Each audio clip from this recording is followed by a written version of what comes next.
The International Research Conference of the Central Bank of Sri Lanka, which steps into its 10th year under the guidance of Governor Dr. Indrajit Coomarasway, is one of the flagship events of the research community. This year, the conference attracted numerous papers from across the globe, each one strongly competing with the others in terms of theoretical and empirical rigor and relevance.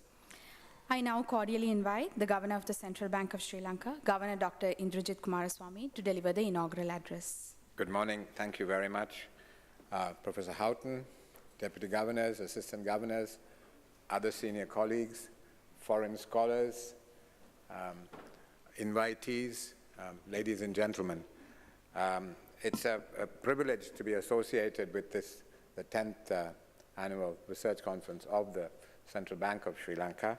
And I must thank all of you who've taken an interest not only in contributing papers for the conference, but also others of you who have come here this morning to participate in its proceedings. The Director of Economic Research, Dr. Indrajit, has given us an excellent introduction. She has set out what the rationale for this year's theme is. So I'm going to have a bit of a kind of stream of consciousness set of observations to share with you on this topic, starting with a brief thumbnail sketch of a historical perspective in terms of how macroeconomic policy making evolved in this country, and then to talk a little bit about the challenges that we're grappling with today. So in terms of historical perspective, Sri Lanka, as you know, achieved independence in 1948. That was the time that the Attlee government in the UK was introducing the welfare state. The intellectual underpinnings of the introduction of the welfare state in the UK, which of course was the metropolitan power at the time, as well as the fact that the left parties were the main opposition in Sri Lanka at that, or Ceylon as it was at that time, meant that there was a strong commitment to social welfare and welfarist policies. And really from the outset, of course, we've had a very strong commitment to free education and free health, and at that time, a package of also robustly welfarist policies in terms of food security and other social development objectives. Now, at the time, the tree crop sector, the tea, rubber, and coconut were generating sufficient surpluses for Sri Lanka to be able, Ceylon, to be able to tax those surpluses and finance this social welfare program for a population which was, I think, about 9 million at the time of independence. However, very quickly, there was a secular decline in the terms of trade. I think for about 25 years, you saw the terms of trade declining. In fact, if you look at the World Development Report of 1982, you see a box on Sri Lanka, citing Sri Lanka as a classic case of a country which had been buffeted by prolonged and dramatic terms of trade decline. So you had the terms of trade declining, and at that time there was also a demographic surge. The population was increasing at about 3% at the time, which meant there was clearly a squeeze on the surpluses, and the policymakers responded by introducing a package of inward-looking policies. So the macroeconomic framework of that time was replete with administered prices, quantitative restrictions, and that in many respects was the orthodoxy in a large swathe of the developing world at the time. It was felt that one needed to insulate the domestic economy from the vagaries of the international economy. It was also felt that while political sovereignty had come with independence, that economic sovereignty was not transferred in the same way, with the British companies, in the case of Sri Lanka, still dominating the commanding heights of the economy. So you had a movement towards dirigiist policies. The market played a diminishing role in macroeconomic and other policy making. Then you had the liberalization of the economy, and very quickly the fiscal side became a challenge because the government of the day had a very ambitious infrastructure development program. See, one of the consequences of this focus we had on social welfare and improving our social indicators, which we did very well, meant that there was a backlog in terms of investment, particularly in infrastructure. So the balance between social development and wealth creation was not all that it could have been. And in fact, Professor Joan Robinson of Cambridge, who of course comes from the left wing of the Keynesian school of thinking, even she said in the late 50s that we in Ceylon, as it was then, had started to eat the fruits before the tree had a chance to grow. And so that was the challenge that we had in 1977. And in terms of the macro framework, the government had a very ambitious infrastructure development program with an accelerated Mahavali development program at the heart of it. And it meant that as I said, the fiscal outcomes became very challenging. And shortly after that, we had to accommodate a very significant and sharp increase in defense expenditure as the conflict escalated. All of this has meant that since very shortly after the liberalization of the economy, the main source of instability in the system has been the government budget. In fact, we have not had a primary surplus, I think, since 1953. 87 for the current account, right? The current account of the budget has been in deficit every year, I think, since 1987. And I suspect the primary balance may have been last in 1950s. Anyway, for many years, we haven't had a primary surplus, and the current account has been in deficit since 87. And so you may well ask the question, how did we survive? We survived because we got very generous levels of ODA. As the second country after Chile to liberalize the economy, Chile, I think, liberalized in 74, we liberalized in 77. And on top of that, we had a pluralist, largely democratic polity, which meant that the traditional donors were extremely keen to demonstrate good development outcomes in an economy with liberal economic policies and a liberal polity. But this generous amounts of ODA that we got on extremely concessional terms, because 2/3 of it came through the concessional windows of the Asian Development Bank and the World Bank, which meant money that had 10-year grace periods, 40, 50-year maturity, well below 1% administration charge. So all this meant that we basically got used to living beyond our means and kind of carried on with a basically unsustainable macroeconomic framework.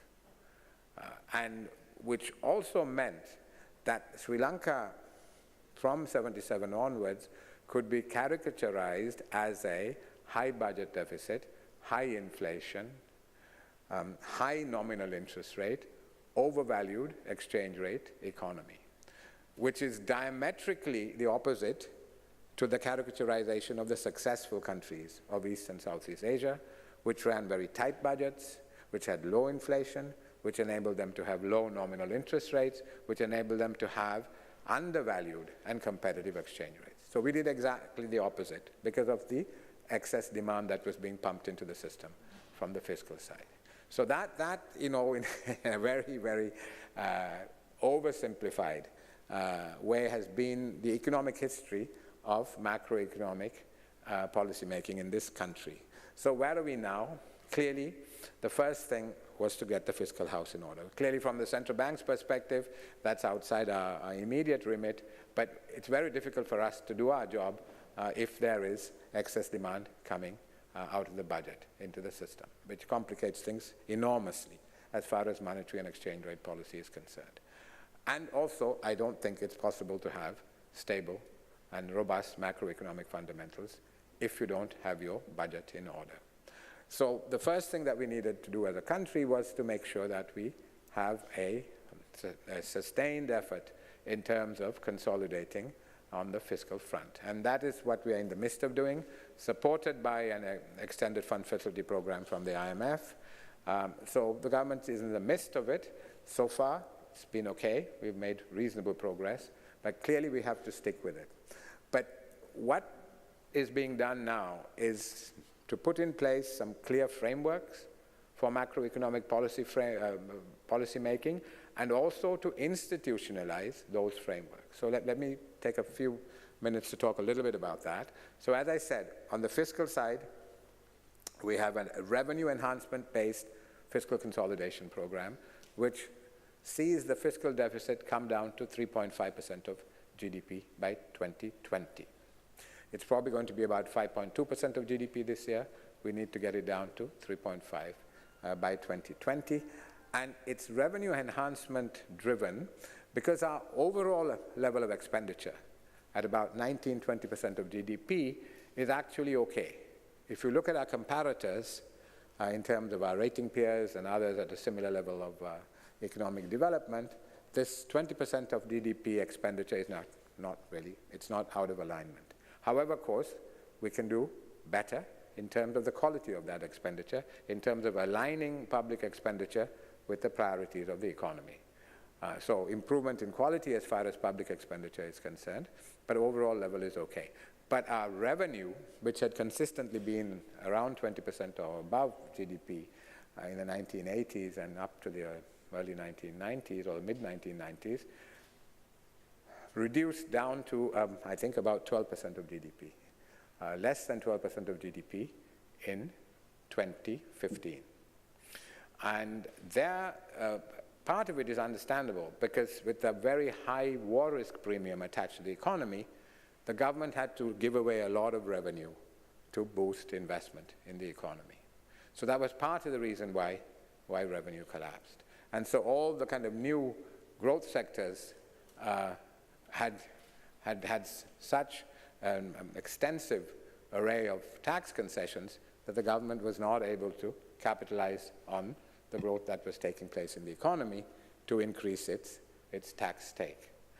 So now the focus is on revenue enhancement, and there is recently we have reformed the VAT system, we have introduced an Inland Revenue Act, and a lot is being done to strengthen the tax administration in the country. So hopefully there is a clear framework. That's the framework. How is it being institutionalized? And here, Sri Lanka has a fiscal Responsibility Management Act in place. However, it does not have any teeth at the moment. So we've got some targets. I think the targets are, 3% of GDP for the fiscal deficit and 60% of GDP for the public debt. So we need to go, we are at the moment at 5.2% for the deficit, about 79% of GDP for the public debt. So we need to get on track if we are to meet these targets. Now the government is in the process of reviewing the Fiscal Management Responsibility Act. And the idea is to see, because at the moment, I think since it was introduced in, 2002 or 2003, I don't think anybody has paid any attention to that. Because there is no real sanction, no real consequence for breaching those targets. So I think the government is considering how it can give it some teeth to by specifying reasons why these targets can be breached. For instance, a natural disaster or a severe economic recession due to shocks.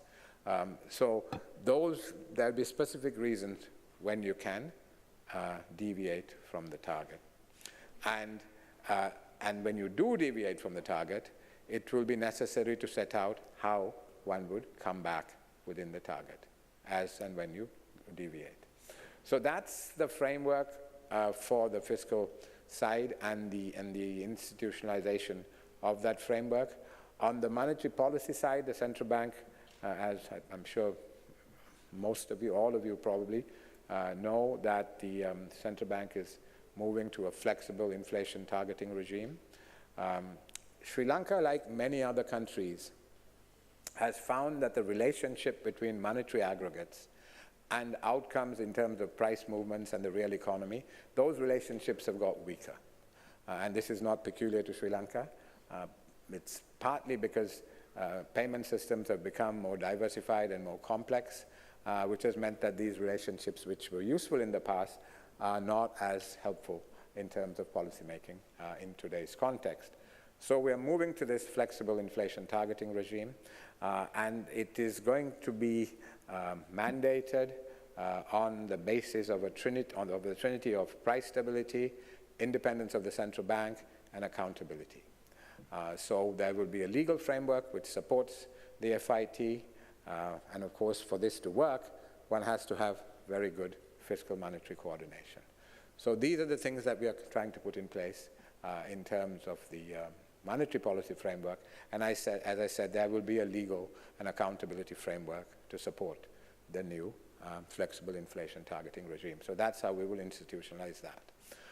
As far as the exchange rate is concerned, historically we have tended to have a very dirty float. We've tried to defend a fixed exchange rate, and there are understandable political economy reasons for that, in the sense that we have a very high import component in our basic consumption bundle. And as there are many more consumers than producers, we have consistently subsidized the consumer at the expense of the producer, which is politically expedient, but clearly is not helpful in terms of having a resilient and robust balance to payments outcome. And so consistently, we've had these stop-go cycles with balance of payments crises, undermining macroeconomic fundamentals in the country in repeating cycles. So clearly we have to shift away from this rather dirty float, which usually means that we lose scarce resources and then have to depreciate the currency through a sharp adjustment at the end of it. It's a kind of a no-brainer because it's actually a lose-lose outcomes that we could get out of that, that we've had out of that system. So we're having a more flexible management of the exchange rate. We want to have a competitive exchange rate. You see, one of the major challenges that have emerged in the economy has stemmed from the fact that the exports have reduced from about 33% of GDP in 2000 to 12.7% in 2016. At the same time, foreign commercial borrowing increased from 3% of GDP in 2007 to 13% in 2016. So if you allow your exports to collapse and then go and have a borrowing binge abroad on commercial terms, you get an outcome in terms of the debt metrics that we have today, which is a major challenge. So that brings me to the last framework that I'd like to talk about, and that is liability management. Sri Lanka has a challenge in terms of a peak in its domestic debt servicing next year, and then a bunching of external debt from 2019. However, here again, we are fortuitous in that there's been a bit of space in the last 5 months of this year where there haven't been any debt maturities, which has enabled us to build up a bit of a buffer for managing the peak in domestic debt next year. And we're going to introduce the new Liability Management Act, which will give us the space to manage the external debt, because at the moment, the Appropriation Act sets a ceiling on government borrowing, which is equivalent to the government's borrowing requirement for that particular year. You can't borrow more than that. So you can't borrow money to create a buffer for your external debt servicing. So the new Liability Management Act will provide that flexibility. It will specify reasons why the government's borrowing requirement of the particular year can be exceeded, and that will give us the flexibility to raise some extra money to do some liability management on the external debt front, starting from next year. So these are the kind of macroeconomic frameworks that are being put in place, and we are trying to institutionalize them through legal enactments, and hopefully going forward, we will have a much better framework for macroeconomic policy formulation. Clearly having strong macroeconomic fundamentals is really the sine qua non, the baseline that you have to have for sustained growth and employment generation, but it's necessary but not sufficient. So the structural reforms, as the Director of Economic Research mentioned, that the government would have to undertake involve the factor markets on all fronts, on land, labor, and the capital markets. There are reforms envisaged, and there are reforms necessary. In fact, the overarching kind of objective to get the economy more competitive and productive is to shift resources, financial and human, from the lower productivity to higher productivity activity. At the moment, we have 27% of our workforce in agriculture, giving us 7% of GDP. I think about 18% of our workforce is in the public sector. The public sector increased from about 800,000 in 2005 to 1.5 million today. And people are behaving rationally in terms of the incentives that we have in the system, and these incentives have to be changed so that you can release labor from these non-productive areas to the newer areas that we want to develop. Work is being done to improve the investment climate, investment promotion, trade promotion, and trade policy. And trade policy, if I can again take a minute, I think all of you in the room know that the government is negotiating these trade agreements. And there, the one point I'd like to highlight, which I do again and again, is that if we're successful in negotiating the agreements that are underway, Sri Lanka would be the only country in the world with preferential access to China, India, and the European Union. So that is economic partnership agreements with India and China, and GSP Plus into the European Union. So clearly that will create opportunities for our own exporters, but on the real prize, the kind of jewel in the crown, is to be able to leverage the nexus between trade and investment. To be able to show the preferential access to this market of over 3 billion people to attract foreign direct investment into this country, to drive our growth, to generate productive jobs. So some people, of course, say, is it clearly what we're trying to put in place, quite a long way behind a number of other countries which have done so, is to have this growth model which is based on exports and foreign direct investment. And people say that we are now in a low growth, a low international trade world economy. Is this the right time to do it? But as I think it was Nuan who pointed out, the world economy is in a more propitious place than it has been for a number of years. But even without that, I think Sri Lanka has some specific characteristics which can still support an exports and FDI-led growth strategy because of our location. We're 20 miles from the largest economy, from the fastest growing large economy. At least it was the fastest growing large economy. It has slowed down now because of demonetization and the introduction of the goods and services tax. But I think all commentators seem to agree that the Indian economy will pick up and growth will become faster. We are 20 miles from India. We are even closer to the 5 fast-growing southern states of India. We are right in the middle of China's maritime Silk Route, and we have historically had a tremendously strategic location as far as trading is concerned. Sri Lanka, our historical roots demonstrate that Sri Lanka has been a trading post in the middle of the Indian Ocean for many years. From time to time, we forget this and become very inward-looking, but our real roots, if you look back, are those of a trading center in the middle of the Indian Ocean. So we need to rediscover our roots. So taken all in all, I hope a more robust framework is being put in place for macroeconomic policy making in Sri Lanka, and that measures are being taken to strengthen the growth framework and to take advantage of the natural attributes this country has. The plans are, in my view, pretty good, but every time I speak, I keep saying that, when people ask me, what are the 3 priorities, I keep saying it's execution, execution, and execution. So the real question is, can we get it done? I mean, there the jury is still out, whether we will get it done or not. So all of us really need to get together and see how best we can implement what has now been planned. Thank you all very much.